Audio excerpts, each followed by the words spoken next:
Apps can do a lot of cool things. You could order dinner, gamble on your favorite team, and track your health. You could even get a mortgage. One click and you can be approved. I'm not sure by who or what country they're in. You deserve more from the mortgage industry. At AnnieMac Home Mortgage, we believe in the need for live human interaction during a very complex process. The kind of service and guidance which an app simply can't provide. Our customers are more than credit scores and income documents. They're individuals and families who live in and strengthen our communities. Their story is our story, and that story begins in a home. Chris Sawyer is an expert on providing superior customer service and in meeting the mortgage needs of current and future homebuyers. With over 18 years of experience in the industry, Chris is able to help customers migrate through the home buying and home financing process by using his wealth of knowledge as a well-qualified mortgage professional. And best of all, Chris is located in Cromwell, Connecticut, where he has helped hundreds of clients in Connecticut, Massachusetts, and Rhode Island make their dreams of home ownership a reality. Visit chrissawyer.annie-mac.com. Email him at csawyer@annie-mac.com or give him a call, 860-878-8730. Chris Sawyer, NMLS number 39345, corporate NMLS number 338923. AnnieMac Home Mortgage is an equal housing lender. American Neighborhood Mortgage Acceptance Company, LLC. DBA AnnieMac Home Mortgage. LoFi Direct. Connecticut First Mortgage Correspondent. License lender. Broker number ML 338923. Massachusetts Mortgage Lender and Mortgage Broker License number MC 338923. Rhode Island License Lender. License number 201128110L. Call for additional details.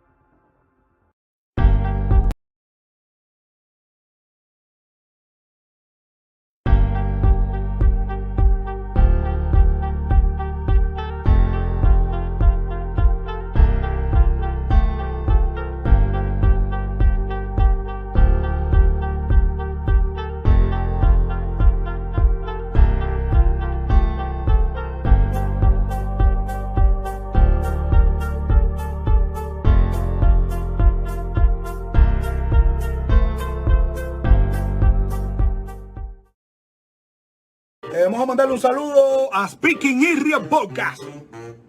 Un saludo para Speaking Ria. M. García te la tira, pana. No estoy apodado por Ria. Yo como quiera le meto. Sigo improvisando en esto, pana. No creo en falta de respeto. Yo me fui, pero vuelvo para atrás. Yo sigo improvisando y te la tiro por detrás. Como a 100 millas. Tú sabes, mi chamaco, no me digas que me voy a poner pesado. Como se puso tu día, oíste. Improvisando de veras. Si tú quieres un podcast, mira Speaking Ria de veras.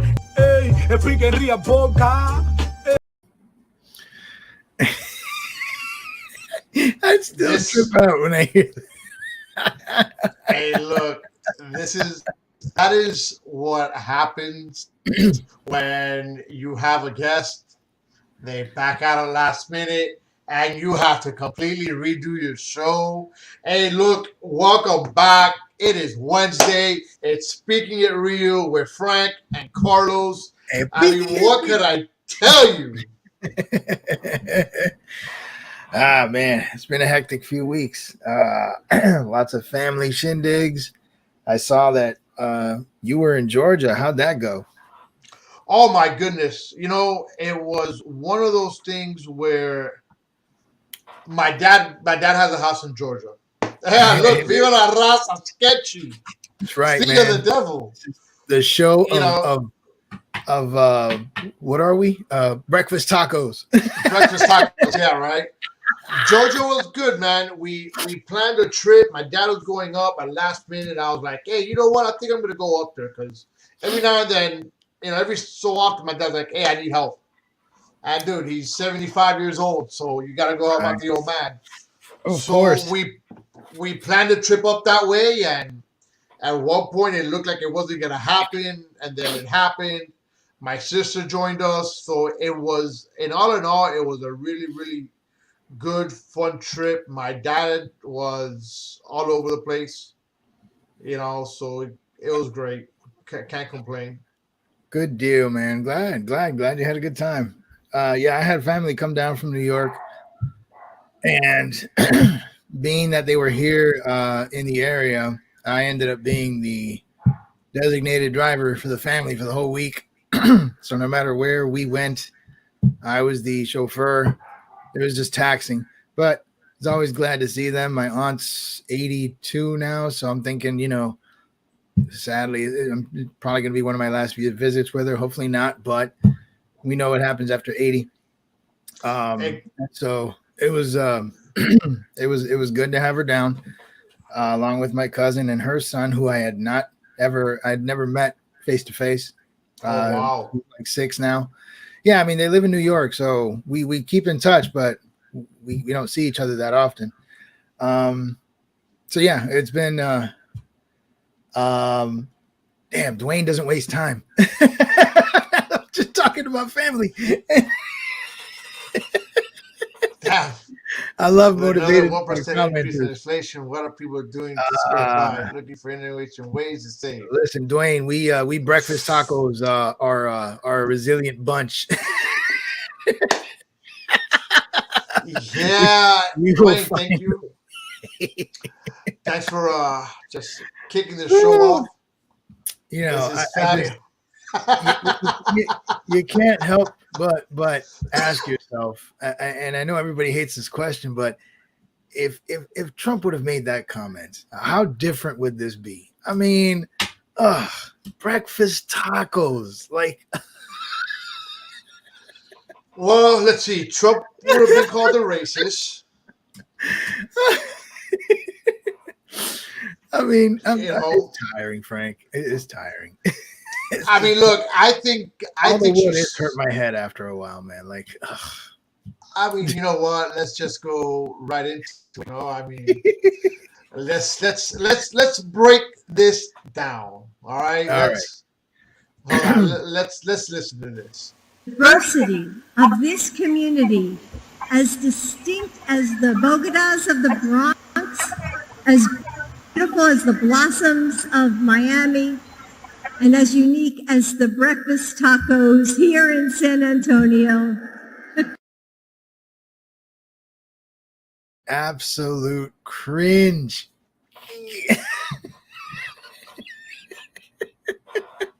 And Dwayne's like, it would have been sexual.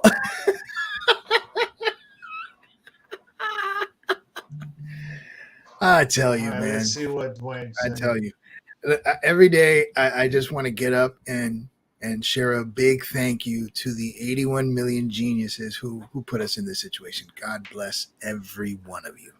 Now, I needed that laugh though, man. When I heard about this, I'm like, I'm gonna eat this one.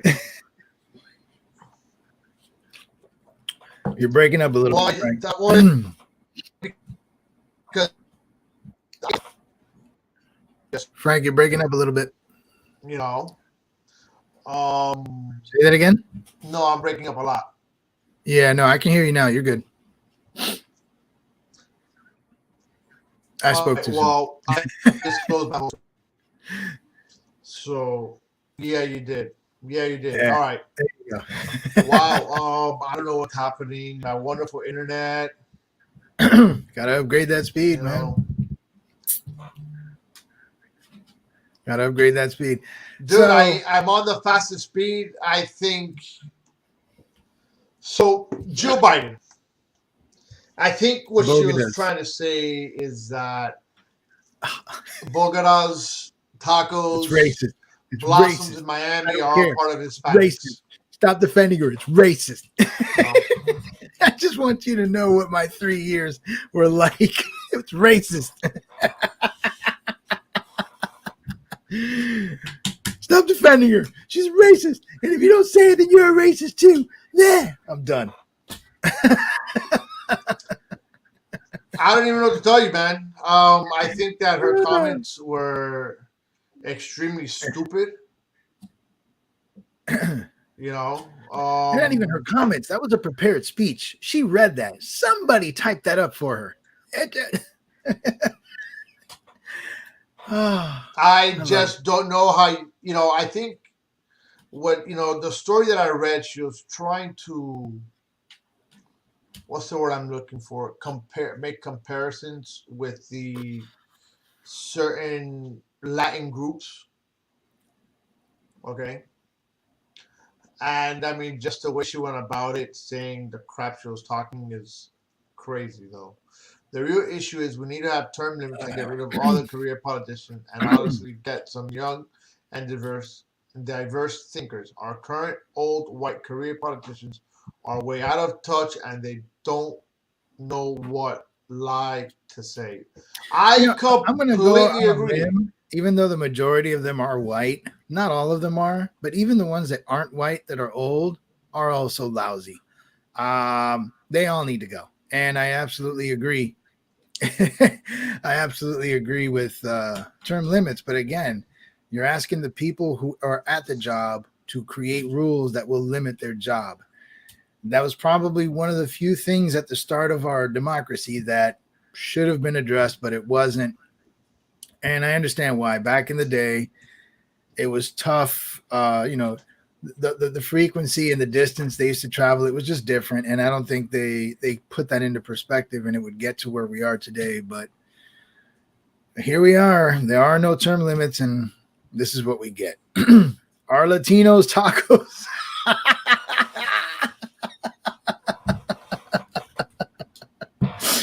Oh man, that's a picture right there. All right, Yeah, Frank. man. We have it's I know it's been a few weeks since we've been on, but just this week alone, man, there's been some crazy headlines. What do we have lined up? All right. Well, I'm going to start this off with family, right? Oh boy. I read I've been actually trying to talk about this for the past couple shows, and All right. for some reason we're never able to talk about it, right? All right. So forgive me that I had to close the rest of my screens to Nah, have man, this it's cool. good sound. So I'm going to go off of what I remember in the story. All right. So there's a gentleman, I don't remember where, the guy got divorced. He moved back in with his family, and he overhears his sister and his niece talking about the guy's ex-wife, saying that now she's pregnant. Apparently, they had gotten divorced because she couldn't get pregnant. And the niece starts talking shit, or maybe she's speaking the truth, and the guy didn't like it, but was like, hey, Right. I told you it wasn't her, it's him. It's his fault that they got divorced because he couldn't produce a baby. Right. So, and she made a comment of, well, good for her that she divorced him. Okay, now what happens? This guy was paying his niece's college fund. What did the guy do? Took away the college fund. Huh. So Yeah, now, I'm reading it. Yeah. so how far should one go? I mean, was he in the right to take away the college fund? Was he in the wrong? Should he have just spoken to her about it prior to and be like, hey, address it with her pretty much, or just say fuck it and take it away? Right. You know? Right. Yikes. Yeah. I mean, you know what? He's got a right to feel the way he does. It's a problem. It's not something any man would be proud of. And then to have someone in your family like kind of go behind your back and talk that kind of smack. Yeah, that's a total lack of respect, a total lack of consideration for his feelings. And it doesn't matter if he was listening or not. She was speaking truth, especially because she thought he wasn't listening. So, too bad. Them's He the has break. the right. Good for him. Need to respect the family member who dueled our money. Yeah. Exactly. Exactly. I mean, what would you do in that situation? I would X him out. I would take my money. Hey, listen, you know what? Divorces are shitty enough as they are. Mm-hmm. Okay. And unfortunately, depending on the situation, obviously, okay. And in this case, it's safe to assume they have no kids. Okay. Why continue a relationship with that ex-spouse? Why keep them around? There's no kids involved. Right. There's no kids in common. So, why keep them around? And now, It just doesn't, to me, it doesn't make sense as to why you're gonna keep somebody around and then there's no kids and you have your family that's there just talking crap. You know? Right. Right. And it's good that he's getting support because it's not often that men get that kind of support for having problems. I mean, I hate to say it, and it's my perception. If anybody wants to correct me, feel free to do so. But men don't get much support when it comes to issues like health issues or even mental health issues. Men are generally discarded. I mean, we're told to keep our feelings in. We're told to, kind of zip our lips.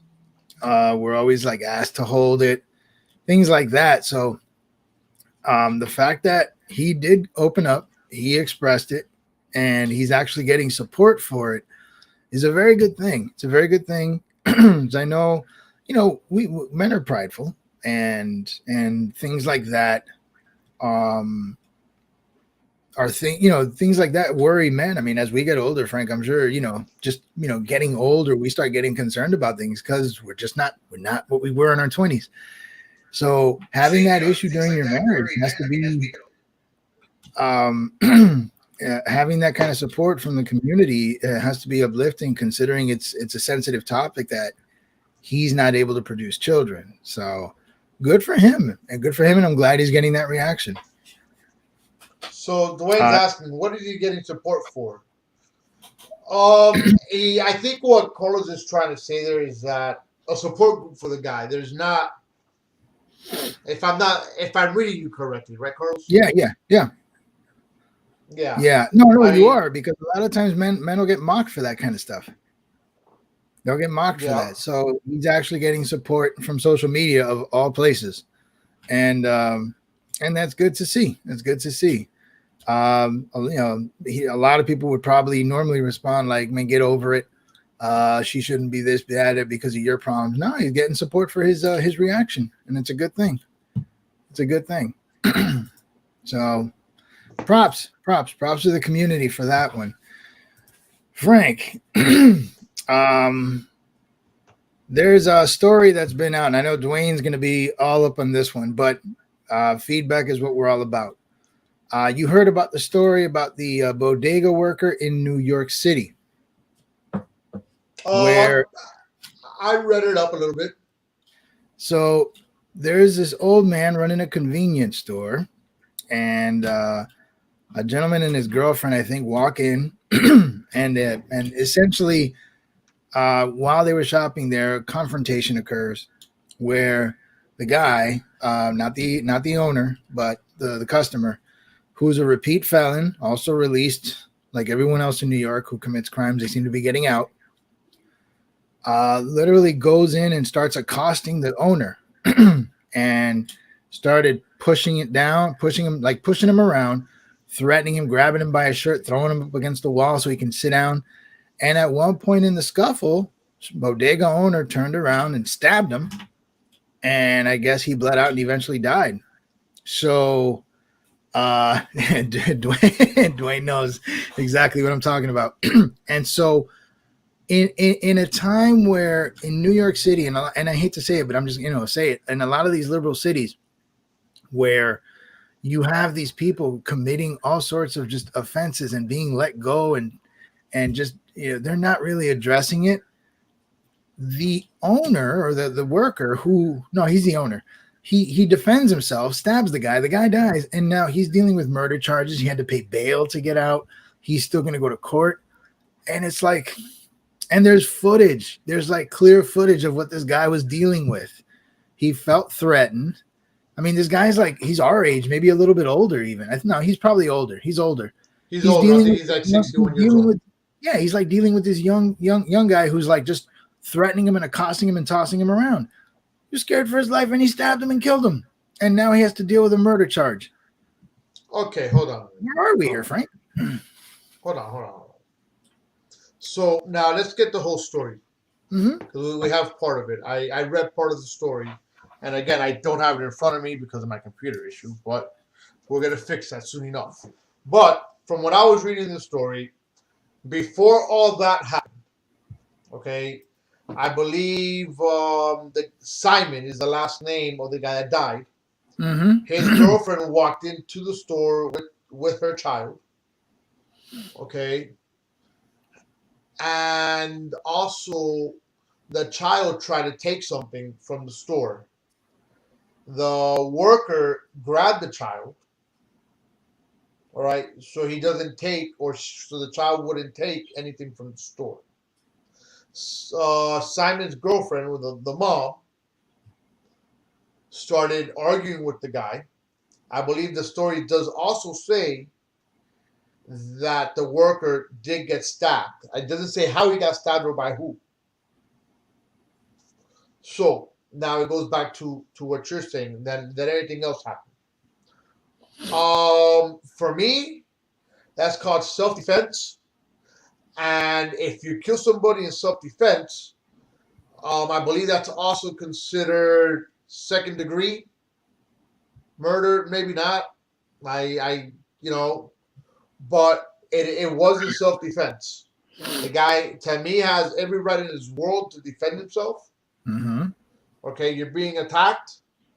I'm sorry, man. You got to do what you got to do, and you defend yourself. Which way means possible. So the issues that I have, even though I agree with what you said, the issue here is the message that's being sent, where a lot of these DAs are constantly letting criminals out on I don't know how lenient, but like if they're not like murder or even attempted murder, they're not staying very long. And so now a lot of these towns or cities are getting this reputation where there's just a lot of repeat offenders. So on one hand, you have this reputation of cities letting go of criminals.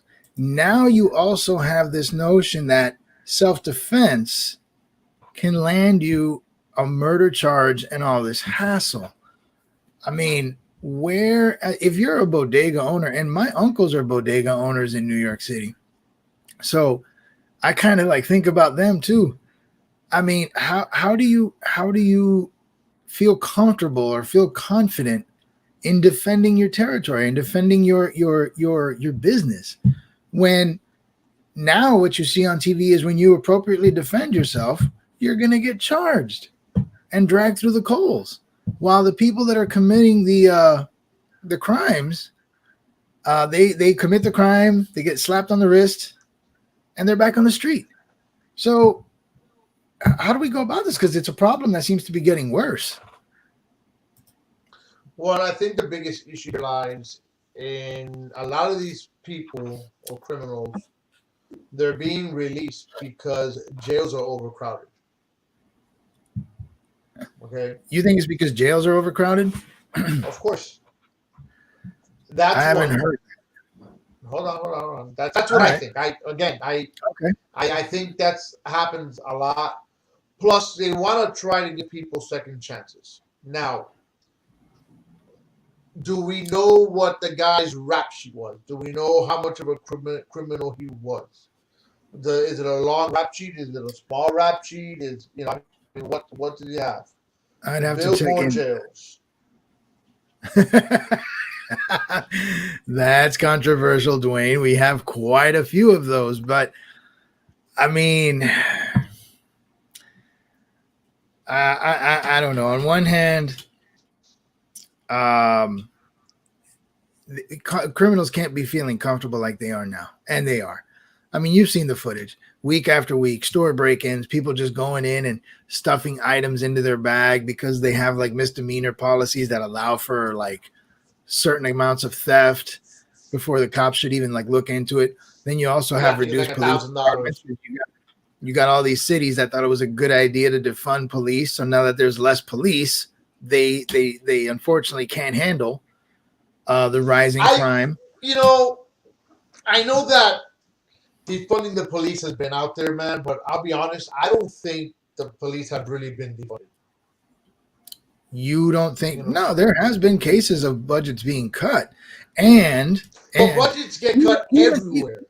Even if the budgets weren't cut, there's been a ton of retirements. Like cops are leaving. They don't want to deal with this anymore. So it is evident that police forces are shrinking.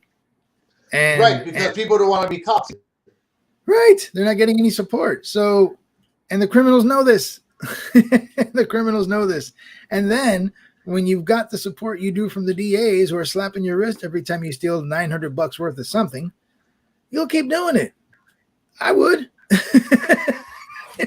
So, you know, it's a fascinating story, and I'd like to see how far this goes because, again, Frank, like I said earlier, the more this goes on, and the more this bodega owner, the more this bodega owner gets dragged through the coals like this, other people who own businesses are going to start to second guess. What are their options? What can they do? What should they do? Is it even worth it anymore? Should they just leave town? I mean, who knows? I think ramifications can be huge depending on how this case pans out. That's my 2 cents, but I find it pretty astonishing that this has happened and that he's having to go through all this trouble, considering it was clearly self-defense and it's all on video. Like, the proof is there. So. Yeah, I mean, I didn't see the video, but I'm sure it's all there. And I mean, as long as the whole video is played and everybody sees what's out there, then I'm okay with it. Let's see. Dwayne. Dwayne's our hot guy for the day. Police are more conscious in their approach to community policing and fearful of being charged by attorney generals and sued civilly. Civilly. Yeah, that word. And I think this was a problem that I brought up during Floyd or during one of these cases or during when we started, we were all playing armchair cop. And I kept saying, this is going to cause problems. Cops are not going to want to cop like they're supposed to cop. And we're going to see a rise in issues. I called this a while back. And well, hold on. I agree with you there, but I also disagree with you, okay, in the sense of, you know, in the whole policing, because I've been lucky that I haven't been arrested in my life. Knocking on wood. Okay. But let me tell you something. I've been very close to it. In my younger years, cops will come up to you very aggressively, and if you did not do anything wrong. Okay, that approach is wrong. Because at the end of the day, I was not a criminal. I haven't seen the comments. Hold on. Okay. Zing. Did I set it off? Yeah. There she is. Let's see what. Yes, the business needs to leave. Why risk yourself and your employees of crime? Knock hard. Yes. Okay. I've had cops in my face. Okay, for no fucking reason. That in itself, that approach is a wrong approach, because those are the cops that are looking to arrest you for no reason. So they get in your face, they aggravate you, and then when you do something, you go to jail for attacking a cop. All right. Mm-hmm. In my older years, I've been approached on a better demeanor. Okay. But when you're policing, you have to be fair. Okay, don't approach somebody harshly or forcibly if they're just standing there doing nothing, or if you're pulling them over. Right. But remember, Frank, sometimes though they have a report out for an arrest and you may match the description and you've been highlighted as dangerous. They don't know that. And they don't know that you're Frank, the well-demeanored Cuban in a Jeep who's trying to have a good day. They don't know that. You know what? I understand that part of it. But still, But no, there are times when I agree. They are just having one of their own episodes and you're just being pulled over for something. And the approach is asshole from start to finish, like totally unnecessary. That happens. I'm gonna give you the perfect example. Story time with Frank. Yes. I had just come back. I'll never forget, I had just come back from the military. Everything All right. happens when you come back from the military. Oh yes. I had just gotten back. I'm driving, and I'll say I'm driving like a complete asshole. That's when 127th Avenue was just one lane and the emergency lane, another lane and the emergency lane. Okay. I'm going up and down, just passing cars. I pull up to Kendall Drive and 127 at the gas station. Semper Fi. There we go. You know. He's an Army guy. And I'm an Army guy though. He's gonna say something now. Watch. Anyway, Dwayne, thank you for your service. And so whatever. I get down to the gas station. I park my car right smack in front of the gas station. Sunroof is open. Car is open. I go in. I buy a pack of cigarettes. I'm coming back out, and I see this guy just looking in my car. And I'm like, man, who the fuck are you? Wrong question. And he just, no. He's like, are you in a hurry, son? I look at him, son? I ain't your son. Who the fuck are you? Before I bash your head in. That's exactly what I told him. And the guy just does this. Boop. I pulled out his badge. You know, I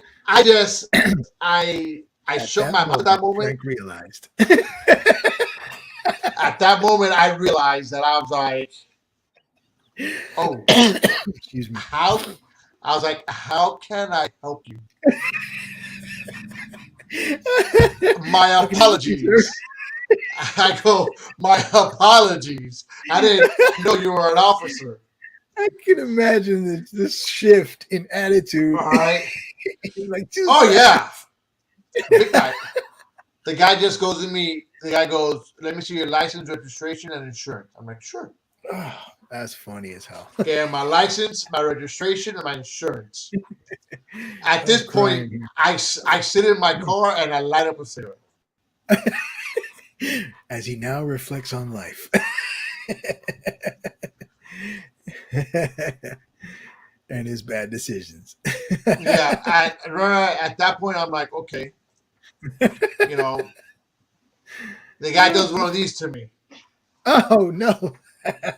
I said, oh, man, I'm in trouble. I go, what's the problem? He goes, do you know your license is suspended? I'm like, no, but you know what? I go, I just got back. I've been here maybe a day from the military. I had a ticket that I paid late, and they sent me this in the mail, and I had my D6 clearance. And I goes, well, he goes, well, you have to go to the DMV and get this fixed. They're gonna give you your license, but I want you to go straight home and not drive anywhere. I was like, no worries, right? No, yes, third. I went home, parked my car, I jumped in my mother's car and left. But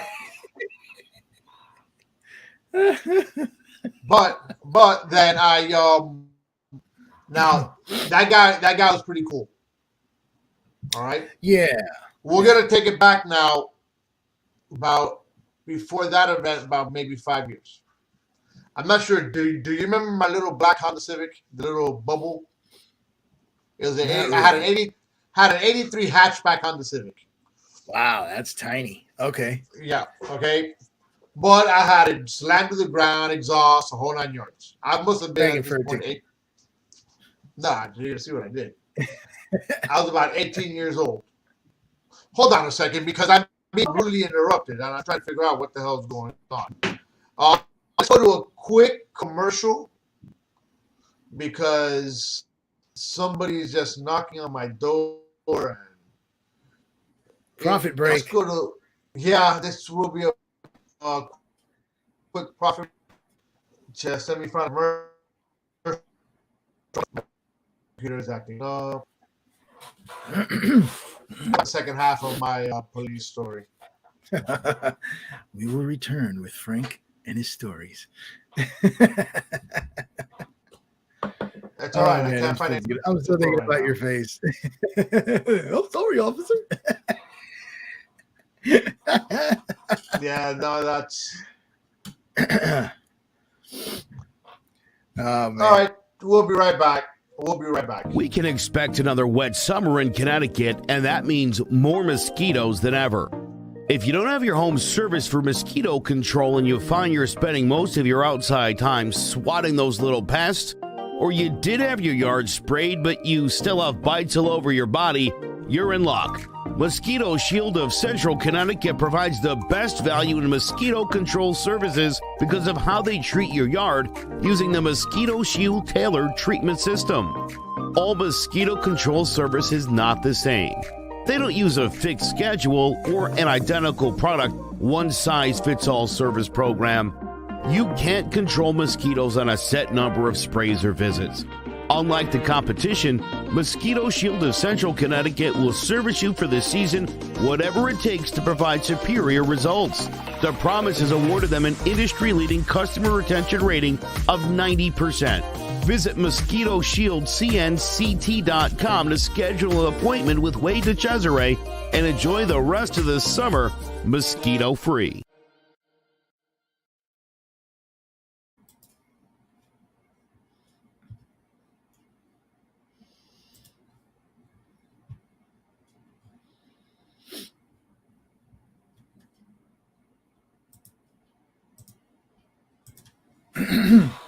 Welcome back. Frank, you're muted.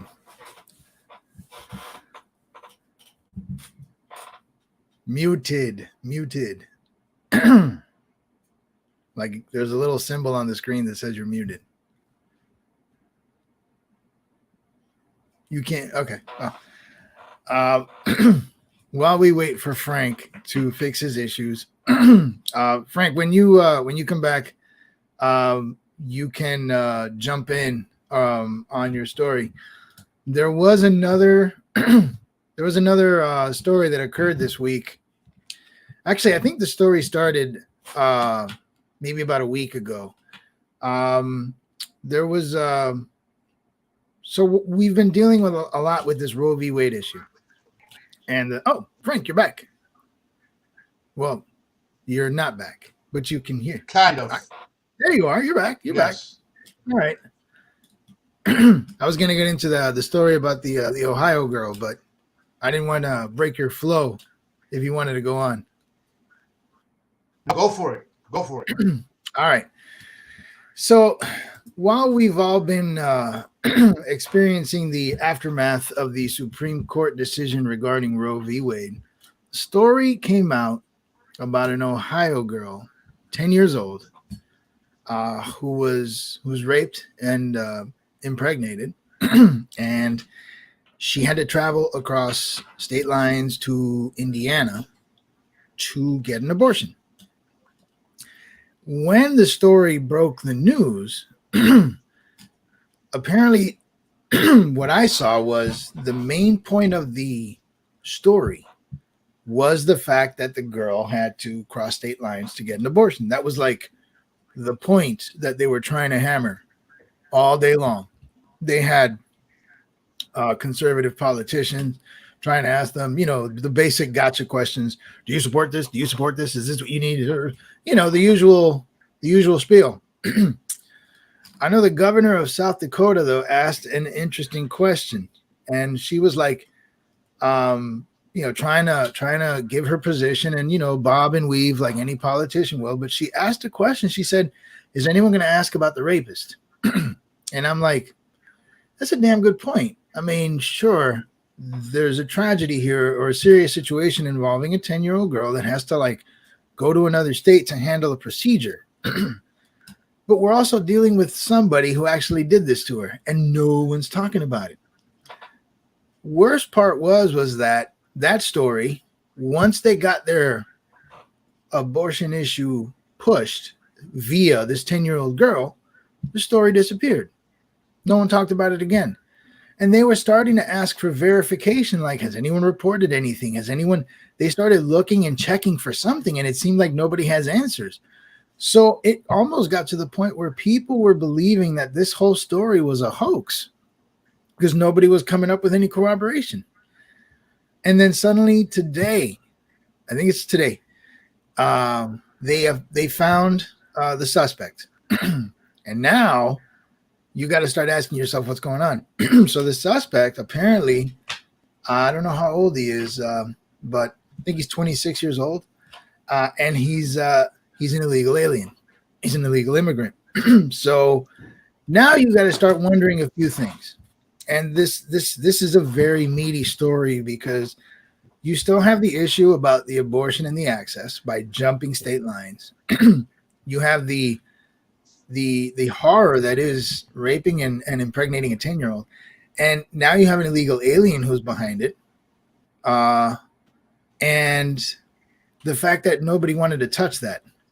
Or I don't know if it was just found out today, but if it's an illegal immigrant, then there's just so much to unpack here, Frank. I don't even know where to begin. This is a convoluted story with so many ramifications. I mean, what's your take on some of this stuff? Because it's a big, ugly mess. I read the story. Okay. Talking about a 10-year-old girl that was raped by, I think he's Guatemalan immigrant or illegal immigrant. He was kicked out of the States and he came back legally. So he's been here twice. Okay. Okay. Now, my problem here is we have a 10-year-old girl that her parents are taking her to get an abortion. Okay? Right. And they don't mention nothing about the rapist. Right. Okay? Right. That's the way it started. The big story here is that she had to cross state line and go into Ohio because of Indiana. No, the other way around, right? She's from Ohio. She had to go to Indiana. Okay, because of Ohio's laws on abortion. Okay, I cannot sit here. You know,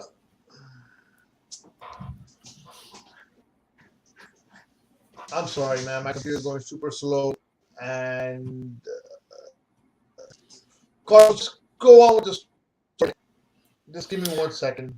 That's cool. So I'm reading a comment from Dwayne here. It says, I think they can pass a law under the U.S. Commerce Clause that can protect cross-border abortions and not be prosecuted in your home state, at least in my opinion, just like Obama used it for healthcare mandate.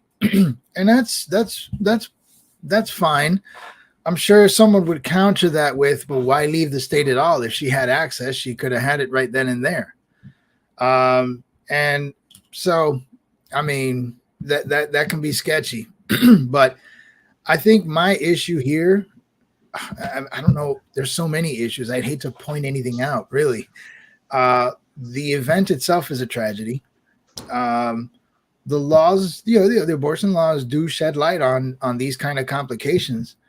And I think the fact that mom's the word, or at least mom was pretty much the word on who the assailant was until today. And now, even as I don't think it's getting as much coverage as it did when it first happened because of the suspect. I mean, I managed to see it on one network. I don't see it too much on others, and it's become political. And I think this is where I start getting annoyed.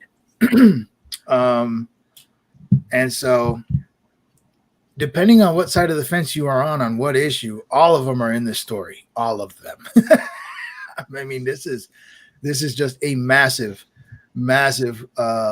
mix of just so much political stuff and a tragedy in all of it. But I think this was just never reported fairly. the main question at the beginning was, why wasn't anyone talking about the suspect or who was possibly the suspect or what could have happened? We just focused on she has to go across state lines to get an abortion. Like, there's a lot more to the story than just that. You know, going back to what I was trying to say is that you have a 10-year-old child. Where are these child's parents? Okay, not pushing for the rapist. I'm sorry, not pushing to find the rapist or have the guy exposed. It was quiet. It was because quiet. I'm sorry, if you're gonna run around and get an abortion for your kid, which I completely agree. Mm-hmm. Okay, for a 10-year-old child, you're gonna get an abortion for him. Fine, but how long has it been that the rape happened and she's pregnant and now she has to go get an abortion? Because don't tell me that she had the rape, she found out a week later she was pregnant. No. You follow what I'm saying? There's way too much of this story to me that doesn't make sense, and I don't want to say that it's false. Okay, and I don't think it's false, but there's a big hole in this story. Yeah. I mean, and you're probably right. So from what I'm seeing, she was when she ended up having to go to Indiana, it was 6 weeks. So there's a lot of time there. You're right. Like, first we didn't hear anything until the child had to get an abortion, and then nothing was heard of after until they found the suspect. It's strange the way this is developed. It's unsettling, and honestly, this could have been avoided. Once again, had we enforced our border policies like we're supposed to, but we don't. And now with everything going on with the Supreme Court, you have this too. The border policy is the biggest. He's been here twice, Frank. He's been here twice. But Carlos, anybody could get in here. That's a problem. Whichever way possible. Okay, anybody, and fine. Yes, it is a problem, but what can we do? I think Dwayne's steering us off. Look at the U.S. gun laws. I cannot leave California and buy a scary assault weapon in Arizona and bring back to California, which is a sort of what's happening with cross-state abortions. This is allowing states to pass laws and prosecute. I don't know if she would have been prosecuted. I mean, I'm not going to say I'm an Ohio law expert. I don't know why she had to leave. But the fact that she did may need to be addressed in Ohio, which goes back to the abortion argument and what's been handed down by the Supreme Court. So if Ohio needs to look at that based on this case, then they should and they will. But okay, so yeah, it's I'm hoping that more comes out in this story, because I agree with you to a certain extent, Frank. The way this has unfolded, it's weird. It's weird. And I think the reporting at the get-go was dishonest because it was politically motivated. You have this kind of tragedy, and the only thing the news was pushing was that small aspect of it. Well, not small, but that aspect of it. And now it's unfolded into a lot more. And the on and off switch on this story has also been troubling. So, and you're right.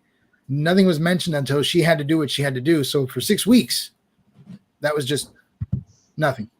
There wasn't much heard of, maybe locally, but no traction. So I agree with you. So we'll see what else comes out from that. So now my next thing on this is this.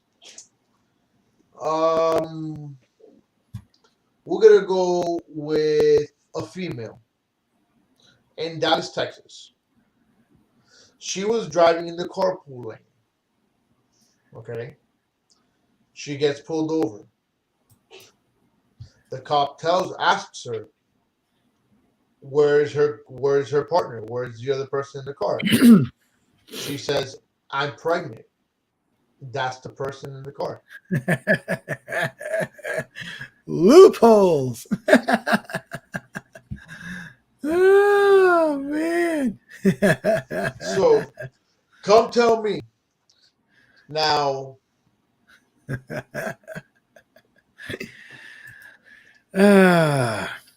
Once again, just like any other abortion argument or discussion, she's bringing up not a valid point, but an interesting point.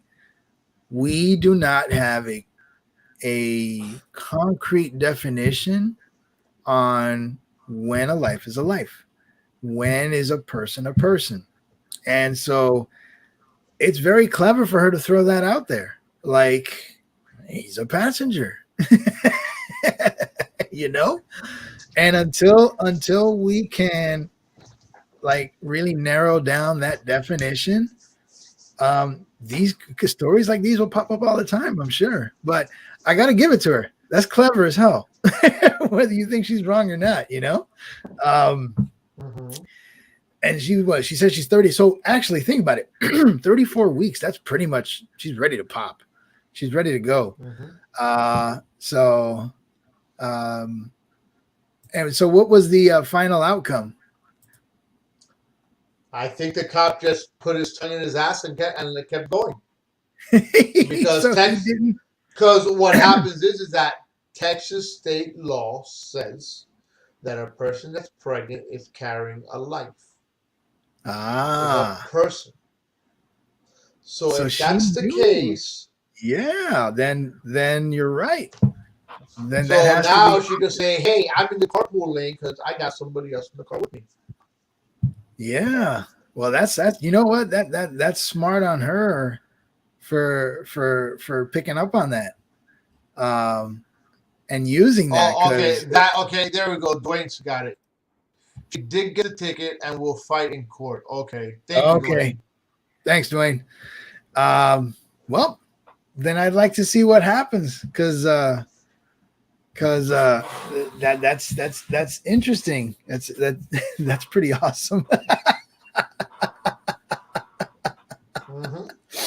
That is pretty awesome. I got to give her that.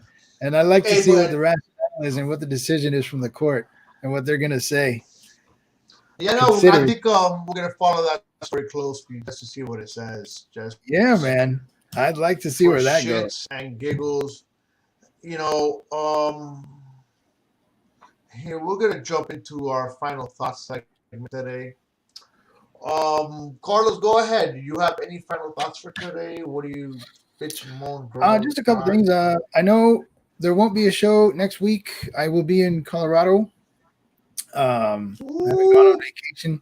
I haven't gone on vacation in forever, bro. So I'm due for a little time away from the children, and I'll be in Colorado next week. Final thoughts. I'm frustrated as all get up right now with this country. I don't like where anything is heading.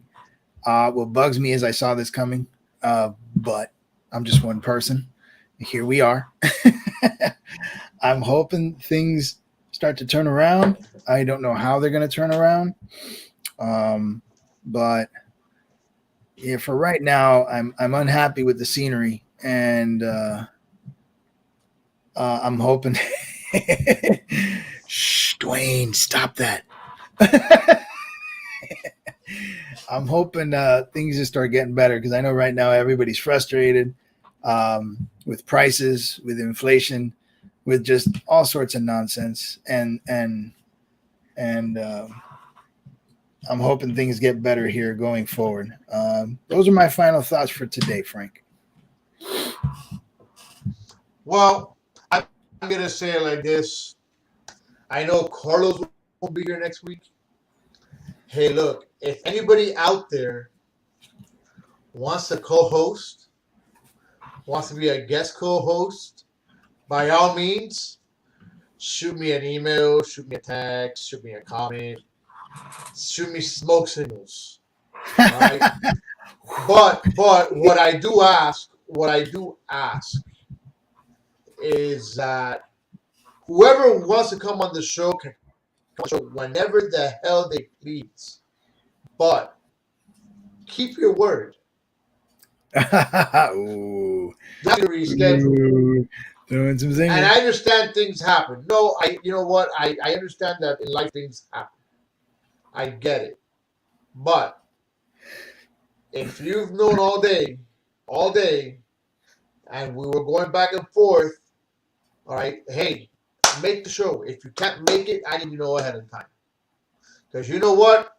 This show turned out pretty decent because Carlos and I have been doing this for, yes, Rant of the Week. Okay, we've been doing this now for a year and a half. Okay?